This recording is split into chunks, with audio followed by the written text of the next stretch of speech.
Je réparerai leur infidélité, j'aurai pour eux un amour sincère. Reviens l'Éternel, ton Dieu. Osée 14, 4 et 1. Il y a 31 ans de cela, ma vie était gâchée, complètement gâchée. Je vivais une vie de honte, de défaite et stérile. Mais maintenant, je passe tester que ce que je dis et fais a une valeur éternelle. Si je fais quelque chose de mal, mon Seigneur est là pour me corriger, m'éduquer et me faire revenir à lui. David essuya 4 grosses pertes dans sa vie. Nous aussi, en tant que croyants, nous pouvons essuyer de grandes pertes. Par la grâce de Dieu, avec son aide, David recouvra toutes ces pertes. Mais il obtint bien plus que cela. De même, nous aussi, en tant que croyants, nous subissons beaucoup de pertes à cause du doute, de la folie, de la cécité et des défaites. Mais d'après la parole de Dieu, nous pouvons voir que toute perte spirituelle subie par un croyant peut être recouvrée. Vous avez perdu l'appétit pour la parole de Dieu, perdu vos fardeaux de prière, perdu votre compréhension de la parole de Dieu, et vous ne savez pas comment jouir de la parole de Dieu et de la présence de Dieu. Vous avez perdu beaucoup de privilèges dans la maison de Dieu.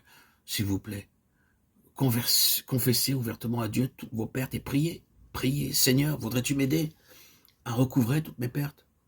Vous pouvez être assuré, d'après la parole de Dieu, que vous recouvrerez bien plus que ce que vous avez perdu.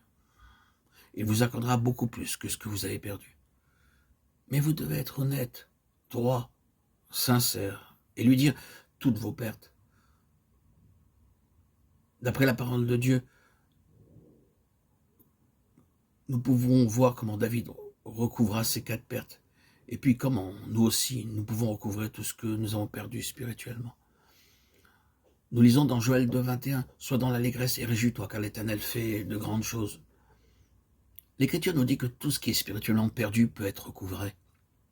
Cela peut sembler impossible, mais avec l'aide de Dieu, par sa grâce et sa parole, il peut y avoir restauration.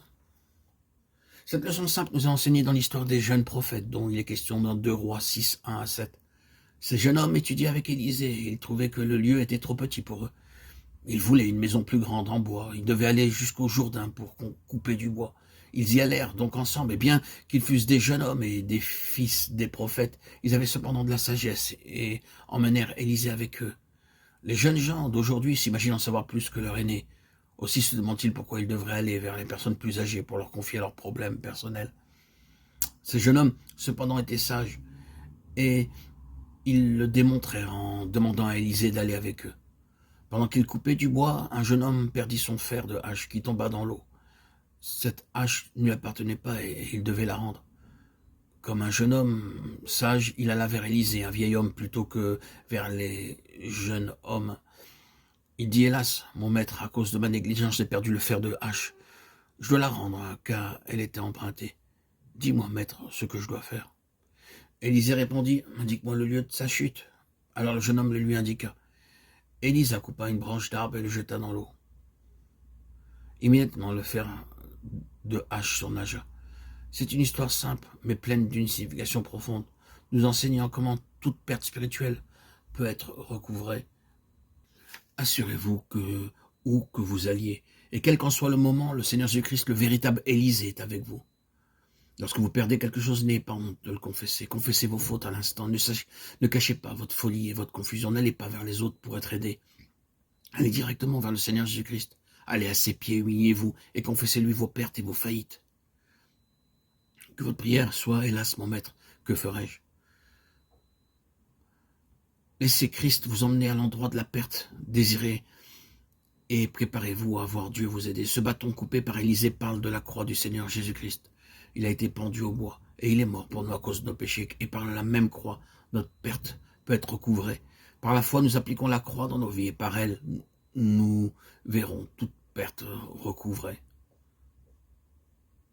Souvenez-vous de cette simple règle. Tout d'abord, indiquez-lui le lieu où commença la perte dans votre vie. Allez dans ce même lieu et dites, « Oui Seigneur, à tel moment, à telle heure, je me suis comporté comme un stupide et c'est pourquoi il y a cette perte dans ma vie. » Si vous allez vers le Seigneur en confessant cela, il vous aidera à recouvrer toute perte par la puissance de la croix.